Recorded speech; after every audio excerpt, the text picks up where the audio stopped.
nidhiye hogaami Puntland in badan Soomaalina haybiyo goob alla wada heshiiye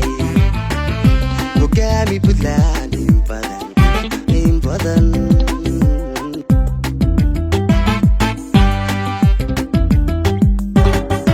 adada furay hananka isbiyada horseeday adahi milada lahayo haatan baad dhabaysay ambalyaan ku nidhiye hogaami Puntland in badan Soomaalina haybiyo goob alla wada heshiiye hogaami Puntland in badan taniyo in badan hogaami Puntland adada furay hananka isbiyada horseeday adahi milada lahayo haatan baad dhabaysay